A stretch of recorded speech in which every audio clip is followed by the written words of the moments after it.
get the two mixed up, but I'm very excited to have, I guess, two old friends at this point. But Anthony and I go way back, way back. Way back. Way back. So far way back, but Elisa doesn't know where my child goes to college. So she doesn't know where you live. She didn't know what state you're living in. So you're really around a lot. Can we clean this up? We're on air. Like, we're recording now. Welcome to Association Transformation. I know this is your first podcast, Anthony, but we do have some structure here because our audience needs answers. They need solutions. They need to be pushed but supported. And I was excited to get Andrew to sign off on you because of all the times I've brought you in as a speaker, and really how the world has kind of changed since I last got to work with you directly. I used to bring you in to speak to boards, to elected leaders, to volunteers, to staff. I don't know, communications, how to talk to media, crisis communications, getting your message across, keeping people's attention. But the world has changed. What are you up to these days? Busy. You know, I'm a keynote speaker and workshop presenter, and I do this. I talk to people about 150 times a year all over the world.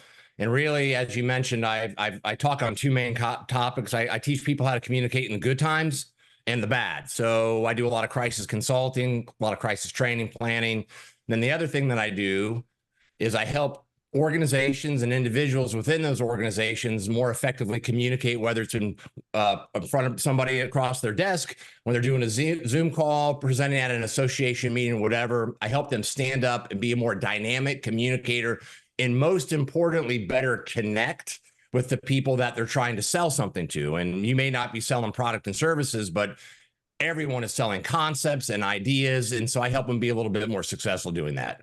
Do you do any scholarships or grant programs? Andrew would, I think, really benefit from this. This would be amazing.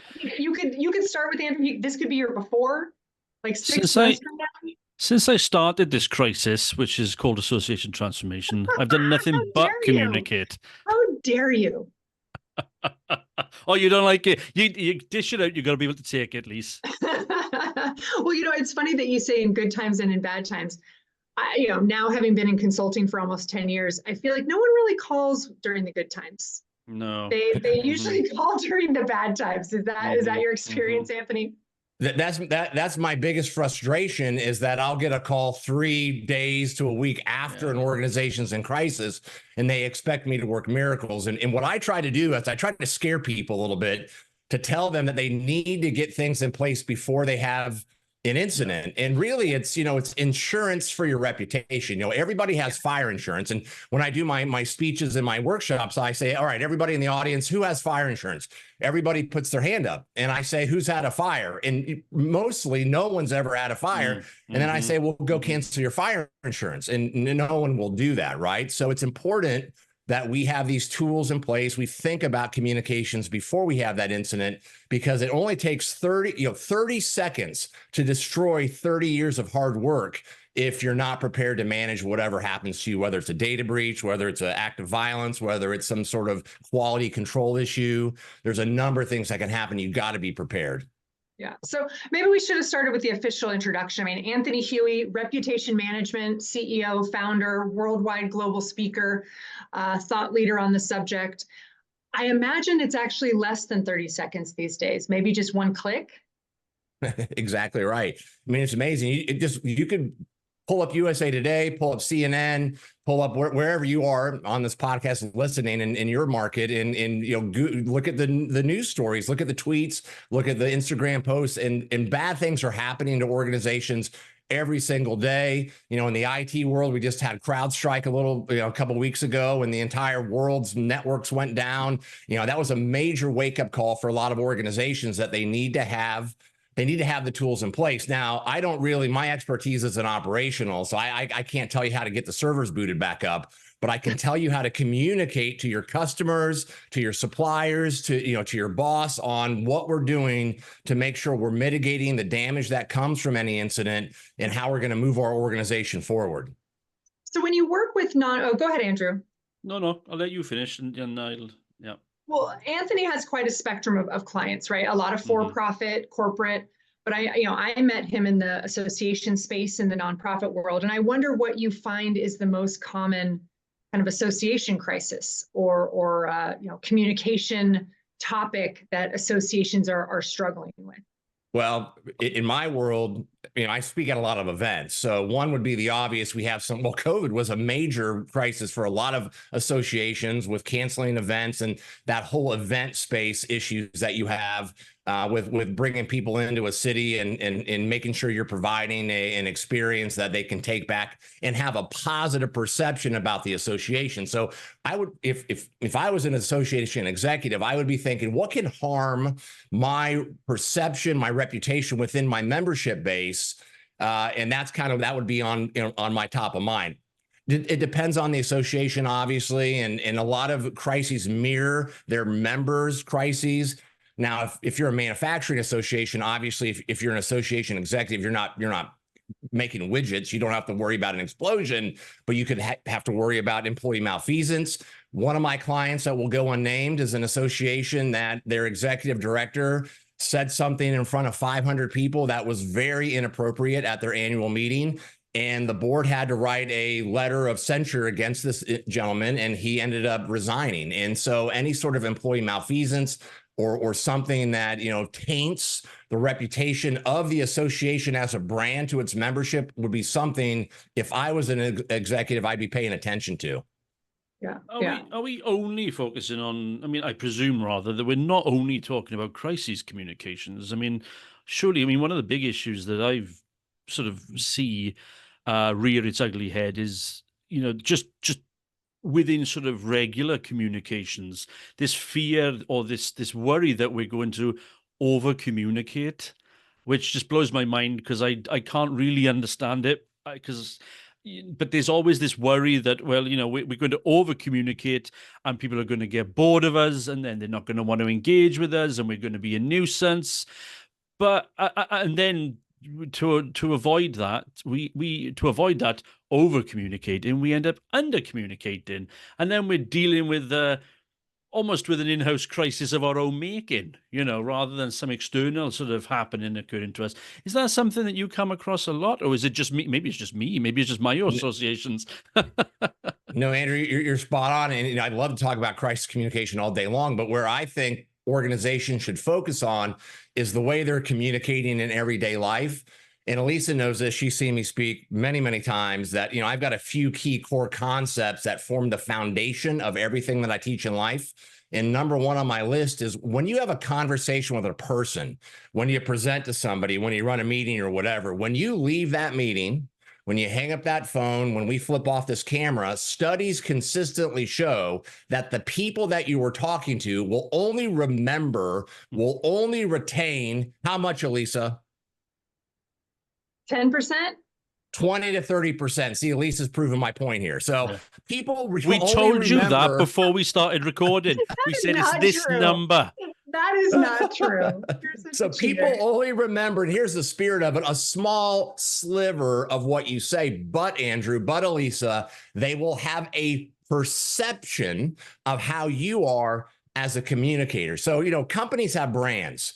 If I say Coca-Cola or Bud Light, you think of things, right? So when I do my workshops and my speeches, I do a little experiment as I say, all right, everybody, I'm going to say the word Coca-Cola. What do you instantly think of? And everybody says polar bears. And I say, why does Coke put LSD in their liquid to make you think of polar bears? It's because over the years, Coca-Cola has used polar bears within their advertisements and their commercials. So people will form a perception and ultimately a belief about a brand largely based on that way that brand communicates. Now, do people have brands? Absolutely. And what forms that brand? Largely based on the way that person communicates. I had a guy come up to me about 6 months ago during a break in one of my sessions in rather an aggressive way. And he said, what do you think? And he had this giant neck tattoo that wrapped up Mike Tyson style around his eye. And I said, well, if you want to be a creative director of an advertising agency, if you're an artist, if you're a musician, cool. I love tattoos. You want to be the CEO of Chase Bank? That ain't going to fly. So what I would challenge everybody on this, listening to this podcast today, is what is the brand that you want people to think of when they see you walk into a room, when they hear your name floated across their desk in an email or a conversation. And by the way, I don't care what that brand is. How boring would it be if God made us all the same? But once you decide this is what I want, my membership, the people that see me to think of me in 6 months, in a year, in 5 years, we're going to use all the tools in our communication toolbox, Andrew, to reinforce whatever that brand is. Yeah. But how does all this take a different shape given technology? I mean, I have an avatar. I have my AI helpers behind the scene. I have calendars that people book automatically. I have, I don't think we have a chatbot yet, Andrew. Do we? Does Association Transformation have a chatbot yet? No, All not right, yet. get on that. But anyway, I mean, in this new tech world where so much is quick and generated on your behalf, how do you either leverage your brand or really maybe just leverage the humanity of it all? I mean, that is a fantastic question. And it's really something that I've had to think about in hyperdrive over the last 6 months. I have a new keynote called The Power of Talk in an AI World. So, and I ask people, I say, is what I do even going to be important in a year? Are we going to even need to talk to people? We have texting, we have documents, we have email, we have Chat GPT, we have Claude, all those other learning language models. Is what I do even going to be relevant? And so I ask, is that important? And every single person says absolutely. So we spend some time talking about the power of verbal communication. Now, I don't want to bash younger generations, but I feel I'm qualified to do that because my daughter's 20. But just typically what I'm seeing, and I ask everybody on the podcast, are you seeing the same thing? That younger people are challenged when it comes to communicating. And frankly, a lot of just social skills that we all as crusty people, I consider myself a crusty individual at 50, what we think about as, just natural. I see a lot of people that are younger, not picking up the phone, afraid to talk to people. I see them afraid of confrontation. I see them not speaking up in meetings. And that is going to be a major problem, Elisa, as we move into the future, because you're not going to be able to manage by text. You're not going to be able to manage. So here's my point. And I tell my daughter, who's now a junior at the University of Florida in their business program, I say, honey, if you want to dominate when you graduate in the business world, learn how to talk to people, learn how to engage in small talk, learn how to look people in the eye, learn how to shake people's hands, because you will separate yourself from your peers who are struggling with this, not their fault. Whose fault do you think it is that these younger people are having some trouble communicating? What do you think? Their parents? Exactly right. When I was a young parent, I had all these grandiose ideas, right? I'm not going to allow my daughter to have a cell phone until she's 57 years old. And then what happens in middle school? She comes to me and says, Dad, I'm lonely. No one will be my friend. I don't know what they're doing. They're all on Snapchat. They're all on Instagram. And then I feel guilted to hand this thing to her and then throw in COVID and what happened with the lockdowns. And a lot of these kids have never learned the skills to effectively communicate. So with Chat GPT is a perfect example. You will never get another document, email, cover letter, resume again that does not sound like it was written by a Harvard grad. So everybody listening to this podcast that struggled with in English class in schools, happy day, I gift you Chat GPT. So right. There's from an now equalizer on, now. There's an equalizer. Exactly. So, Lisa, you're a very good writer. So I'm a former reporter, news reporter. My superpower has been taken away. My superpower is I could sit down and very quickly craft out a very well-written cover letter, email, thank you note, apology letter. And now everybody can do that. So the way we're going to be able to differentiate ourselves in business is the way we talk. So you're going to get a cover letter. You're going to say, wow, this kid's sharp. I'm going to hire this person. Well, I should probably bring him in and talk to him. And then he turns out to be a dope. So verbal communication will be the differentiator as we move forward in this era of AI. So would you recommend, I know part of the work that I've sent your way is media training, communications training for boards, for board members, elected leaders. Would you recommend that type of investment in junior staff as they're working their way up, maybe not saving it for a board member who's a 1 or 2 year term, but doing that type of work with staff? Yeah, and you know what? You said the word that it's kind of it's kind of bugging me that people use this word is media training, because as crusty people in the old days, media training meant a reporter would show up, they'd shove a mic in your face, and we do this one-on-one interview. Media training has evolved into more conversation training, because we're having the same kind of conversations, certainly with news media, but also with influencers and members and vendors and supply. And so I would say absolutely, I wouldn't call it media training, I would call it conversation training. How to have a more effective conversation, how to engage with the person, how to, most importantly, connect with the person. I'm kind of excited. I'm working on a new topic. It's called how to be better at small talk. Do you think small talk's important? Oh, absolutely. Without question. But I constantly hear, it's just chit chat. It's just filler. It's actually really important, because what it's doing is it's allowing you to make a connection with another human being in the shortest time possible. And if you can connect with that person, that builds rapport, ultimately develops trust, and people buy things from people they trust. Now, you might not, as I said, not be selling products, but you're selling concepts and ideas. People do not buy from PowerPoint presentations. People do not buy from Excel spreadsheets. They buy from people that they trust. And I tell people, if you want to be better at small talk, you need to be an interesting person. And if you want to be an interesting person, you need to do interesting things, which means get off of this thing and get out into the world, right? So it's all of these things that I'd help organizations, individuals develop, that helps them make that connection. So when they go into the larger meeting, the person or the people are more receptive to this. So very important that we're learning how to converse in a new way. I feel like Anthony would be a great dating coach, or when you're going through the airplane magazine, and they always have those fancy dating services for business people, rich people. I think Andrew would be a great relationship dating coach, because I remember the first court when I took Andrew's workshop. The thing I remember, Anthony, it's not my word. You mean that's my brother. My brother's Andrew, so that's okay. You can call. My mom always calls me Andrew, so that's okay. I was the. That is the weirdest thing. That is the weirdest thing. No joking, because my brother is called Anthony. That's right. Kidding. Oh my gosh. Yeah. That's the weirdest thing. And I'm like, yeah. Because when you said it earlier on, you went, oh, Anthony and Andrew. I thought, oh God, my mother's talking to me. What have I done? Yeah. It's wow. That weird? See, look at small talk happening. Small talk from coincidence. Small talk. Isn't that right?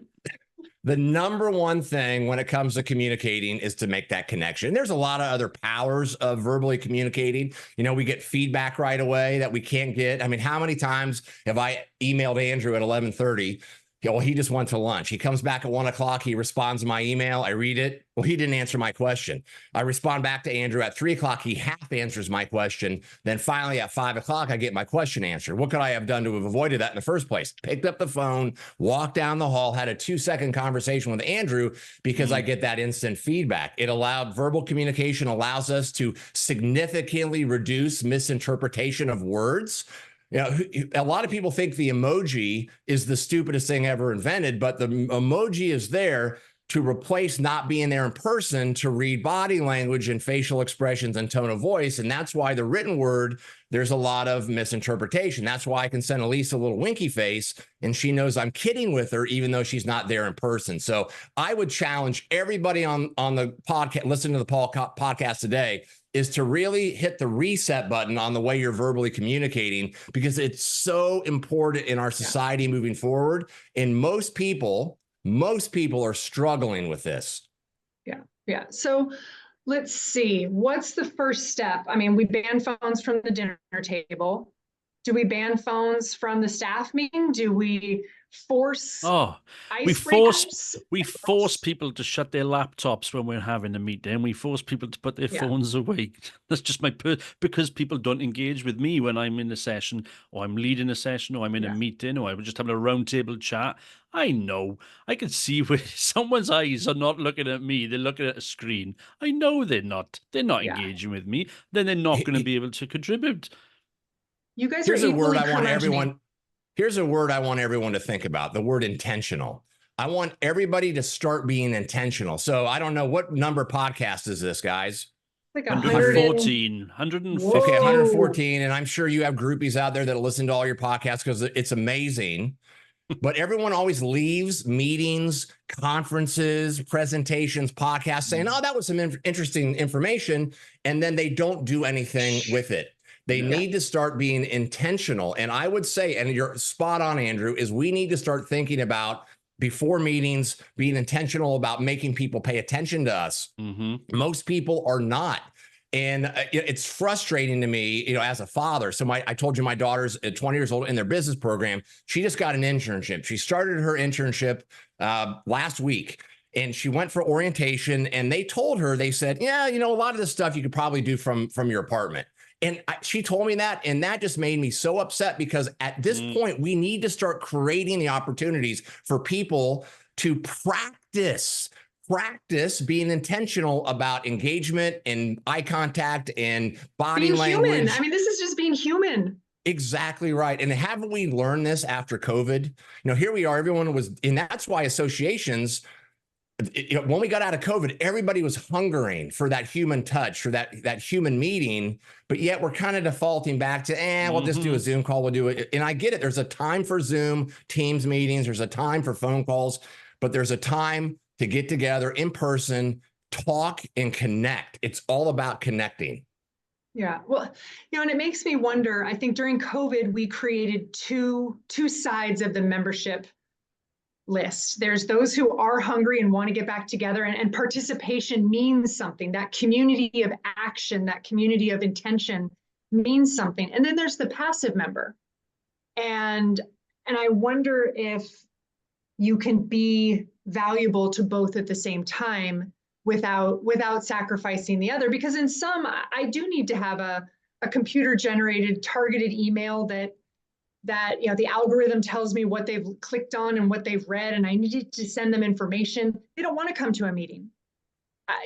That's to me the trap of this, is that we have. I hear you, but we need to be realists. I got hired by a very large national realtor association, you can figure out who it might be, to do an entire workshop on how to do a better hybrid meeting. So you got people in person, you got people on Zoom.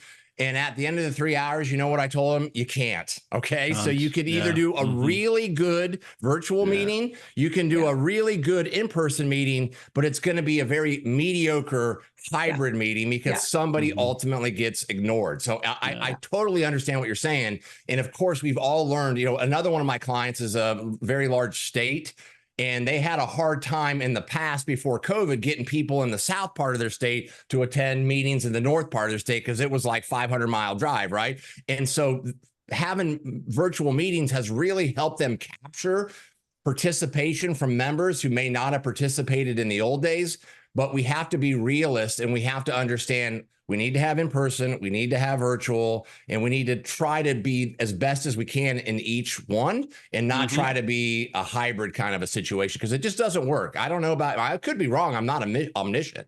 No, I've never experienced anything beyond mediocre in a hybrid context. Well, it's not an equitable experience. No, it's not. I can't give both sides, both mediums, equal attention. I always try to talk clients out of hybrid. And I think for staff, it's a trap, because you're making promises to two sides. It's usually expensive, and it's not. But I've seen some organizations. Go ahead, Andrew. I'm sorry. Oh, I was just going to say, I think the principle around, being intentional. Yes, and I think you can apply that to the remote environment and do a fabulous job, and you can, and that's okay. And I think that's one of the things that we're constantly trying to hedge our bets on it, and we can't be everything to everybody, and we end up disappointing almost everybody as a result when we're intentionally beige, about how we're approaching, how we're communicating and engaging with our members. It's just an opinion. No, I agree. I just wonder, to me, what this all comes down to is leadership. And when I think about it from the perspective of an executive director or corporate CEO, I mean, it's about how you carry yourself, how you conduct yourself, what you expect of those around you, the tone that you set with your customers, your members, your leadership. and then how you invest in people to contribute to that culture, to that tone that you've set. Because none of technology, AI, automation, texting. I mean, I feel like we're moving in the direction of hieroglyphics. I feel like words and the written word are going to go extinct at some point. Certainly, I feel like the world of correct spelling is disappeared. But do we not think that? I mean, for us, I mean, I think Anthony, you make a valid point, and I completely agree and see it when we're talking about, there's a generation coming into the workspace now. They're not competent, never mind confident in how they communicate. Yeah. But then to link that to your point, Lisa, about its leadership. Leadership has got to literally, take the lead on this. But we need them to recognize this as an issue, and I'm not convinced that leadership recognizes this as an issue. I think a lot of leadership is being swept along, and calling it, well, it's all technological change. We're all just, it's how the world is working now, and I worry that mood is. That we're pushing against that mood, and I'm not sure how we can necessarily win over the argument that says, actually, do you know what? What Anthony is saying is spot on. Being intentional with how you communicate, and I see a lot of leadership, and I work with a lot of leadership who I am not sure. I look at them and I don't necessarily see leaders. I love that word, and it's thrown around. If I had $1 for every time I heard a speaker talk about leadership, I wouldn't be on this podcast right now. I'd own an island somewhere. But what does that really mean? So leadership to me means actually doing something, acting on something, being intentional about something, and standing up and not letting the winds kind of take you where they go. And, I am not bashing the younger generation, because, I was young and I do my thing my way. And I'll tell you, as I get older and more crusty or whatever the word is, I see that I was wrong. And I see that there were things that I was doing that I was immature, and we need to have leadership stand up and say, look, I understand that it's a relaxed environment in the workplace, and, we can, wear flip-flops to work and all of that, but you've never been exposed to a different way. And I'm asking you to try things that you may not have ever thought of. I mean, younger people, they may say, well, I can just text people. I can just email people. Well, they never had the life experience to know the power that verbal communication brings to connecting. So we need to have leadership really lead and stand up and say, I hear you. And I hear your generation communicates differently, but here's what I want you to think about when you communicate other ways, how that can be so much more powerful in making that connection with somebody. Yeah. Well, my takeaways here, you talked a while ago about superpower, and if an association or a membership body was the expert in their field, or the policy focus in industry data, industry, all that information is available. And if you're not leaning into the intentional relationships and community that your association builds, all the rest you're in competition with the internet for. You've lost your superpower if it's just data, if it's just information, if it's just black and white on paper and downloadable. If you don't have a superpower that's not downloadable, then I wonder what your community of intentional human connection looks like. It comes down to trust. I mean, that's another word, just like leadership, that's thrown out. But if you really think about trust, and I think we're going to have a major problem with trust months from now, if we're not already there, because what can we believe anymore? I'll tell you, I don't know if you've seen it or the people listening to the podcast have seen it. I got a document the other day from somebody right out of college that I read it, and I didn't even know what it meant. It sounded like it was written by a PhD. I'm like, what is this? And I know for a fact they went onto ChatGPT and created this document that sounded very, well thought out, but it just was at a level where I'm like, you didn't write that. So we're gonna get things from people, and we're gonna say, I don't trust that this is your authentic self. Now throw in what's about to happen with Sora. I don't know if everybody on the call understands what Sora is, Sora, but it's another product developed by OpenAI that right now, it's not available to the public. Right now, people can develop 2-hour Hollywood quality, 2-hour feature-length movies with actors that look 98% real. And that's now. What's going to happen in 6 months? So I predict you're going to get on a Zoom call in a year and you're not going to know if that person's actually a human being.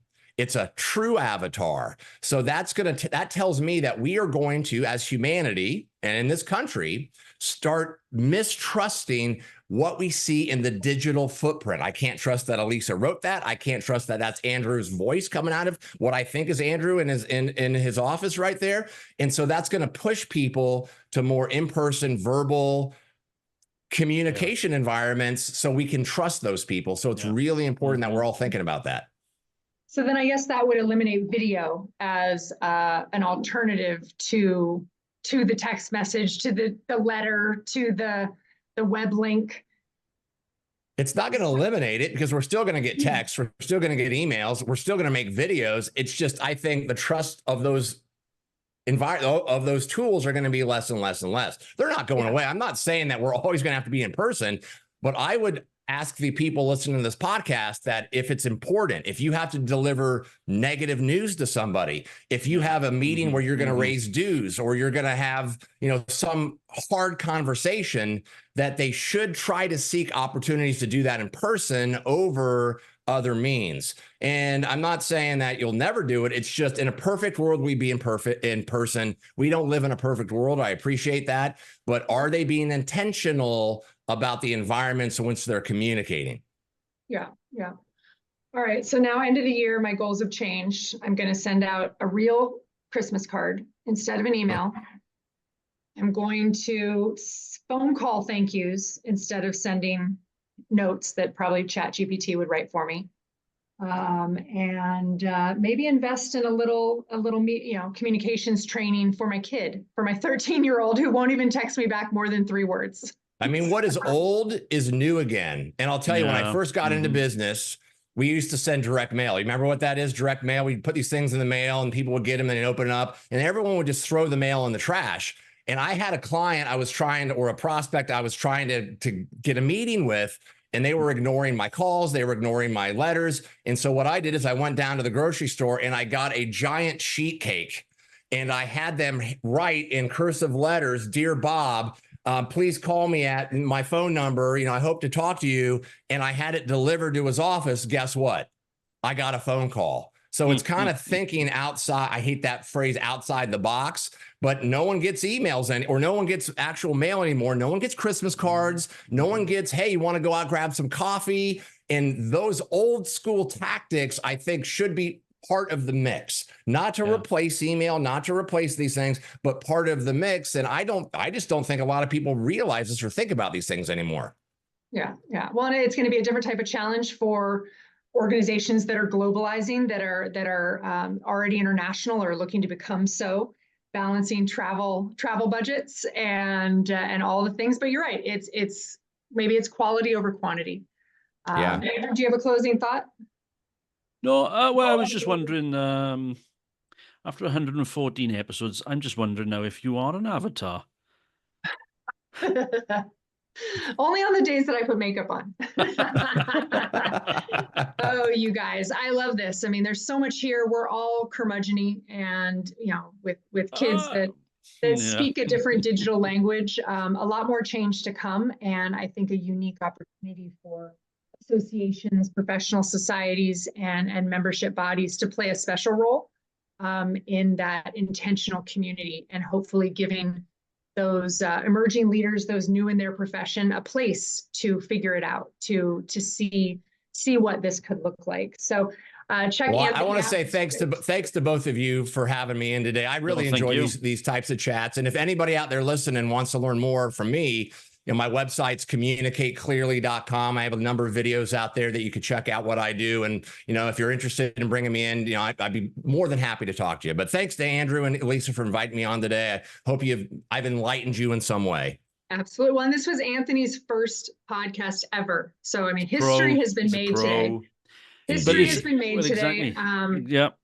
I want you guys to each go call your brothers and pick up the phone. I want you to call your brother, tell him you love him, say hi, have an intentional conversation. And for everyone else, put your members and your mission first.